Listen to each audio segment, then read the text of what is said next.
Hey guys, welcome to the next tutorial for ethical hacking and penetration testing. So in this tutorial we will start with configuring our Kali Linux and Windows 7.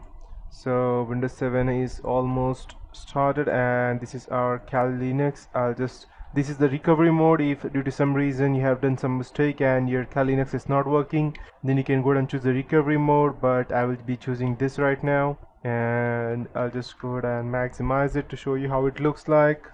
Starting it the first time can be a bit slow, but because you need to configure each and everything, you need to configure the repositories, and after that there are loads and loads of things. You can go ahead and search on the web and check that what are the things required to go ahead and start.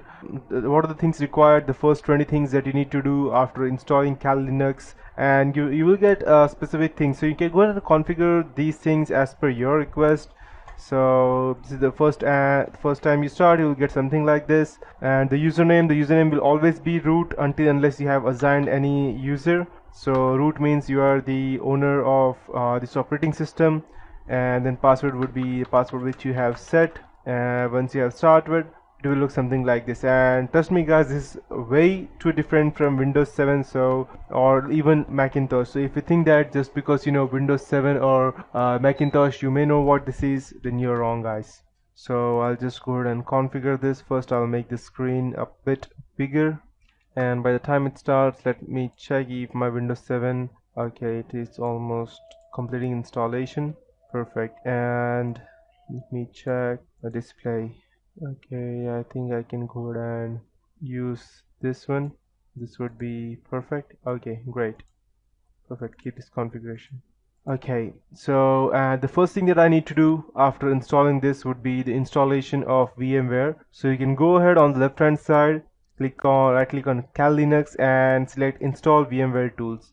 If you don't install VMware tools, then you won't be able to go ahead and copy anything from your guest operating system to your computer. So once you have that, you need to go ahead and copy everything, and just in case you need detailed information, you can go ahead, check over here at the web, and you will get it. So I'll just go ahead and select install VMware player, sorry, not VMware player, install let's say VMware tools on Kali Linux. Just in case you need a detailed version, go ahead and select, and by the time it starts, let's see if our Windows 7 is starting. Yes, it is.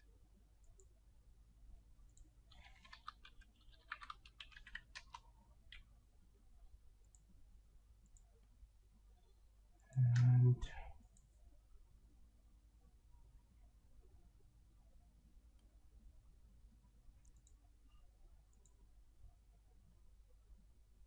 okay, it's getting started. Okay, so as you can see that you need to type API. Once you have over here, you can go ahead and just go into the specific thing and need to install that. So I'll just go to my directory. I'll just go ahead and open it. Let me check what we have inside the CD-ROM.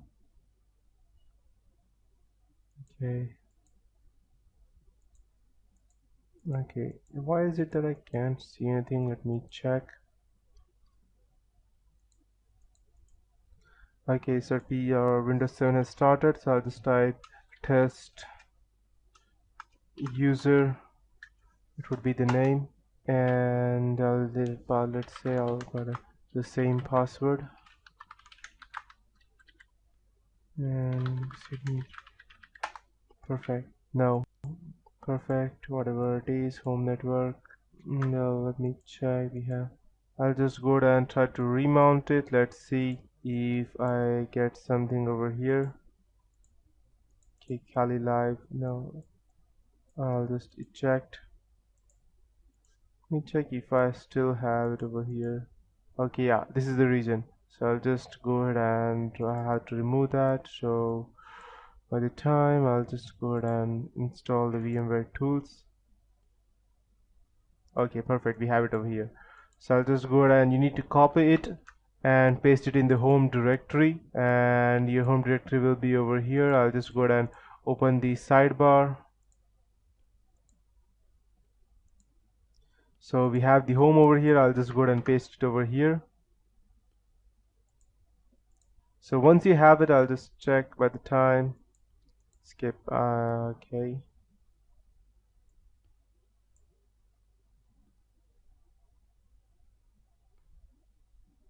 Okay, perfect.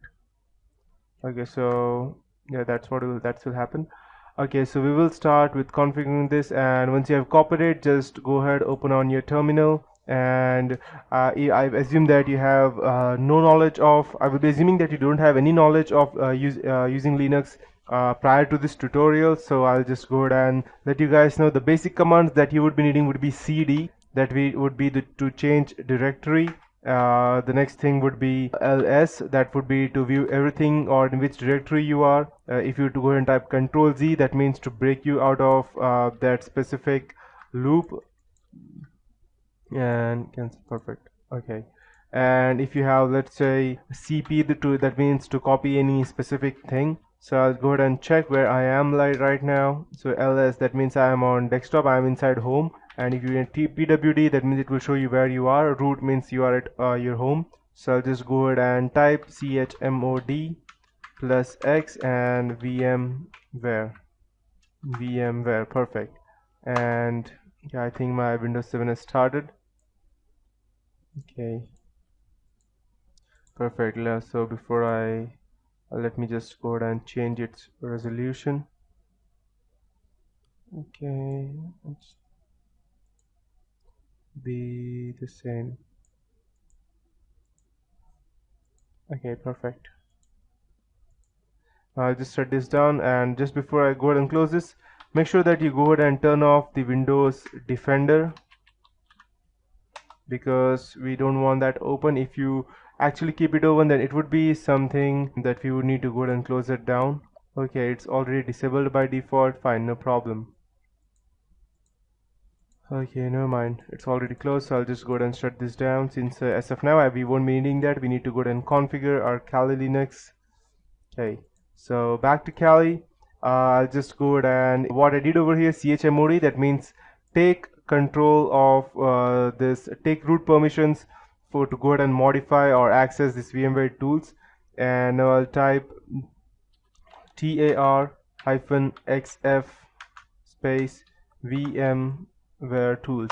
That means it will go ahead and extract the tar file that is a specific code that we need to use, and by the time it goes and installs, let's close our Windows 7. Perfect. And as you can go ahead and see, it has already went ahead and extracted this specific zip file, and tar-gz means a zip file. So if you go ahead and see, this is your original version, and this is actually installed, so actually extracted, and now we need to go ahead and install that. So I need to go ahead and through that specific directory, cd and vmware. Okay, let me check. Okay, we have vmware tools distribution, and now I need to go ahead and extract that. So let me check by ls. We have these files. So this specific file that we have over here ending with pl, that is a Perl file, and it is similar to the one that we have in Windows, such as .exe file. That means it's similar to that. So that means it's an executable file, and since I have the root permissions, I will be able to execute that. So I'll just type /vmware. That means it will go and install that, and I'll hit enter, and it will ask me, just go ahead and hit enter everything, and it will go ahead and install each and everything over here.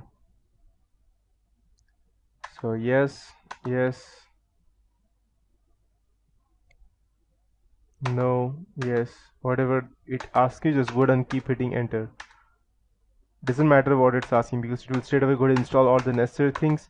And to change it, no. Okay, instead of the running, please enter that the files running from not compiling modules for some reason.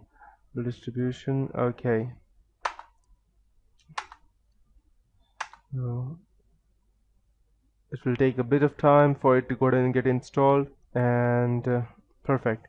So it's been installed right now, and I'll just go ahead and type exit, and I won't be needing these VMware tools, so I'll go ahead and delete both of them. And yes, and I need to go ahead and get the latest updates, but before I do, since I have installed VMware, I need to reboot. So I'll just go ahead and type reboot, and it will go ahead and reboot itself. So Yeah, that's how this looks like. So that is it for the configuration of VM Kali Linux, and in the next tutorial I'll be going out in detail and explaining it to you as to what else we need to do after the installation of VMware tools, and how we need to go ahead and configure the scripts to go ahead and start using Kali Linux.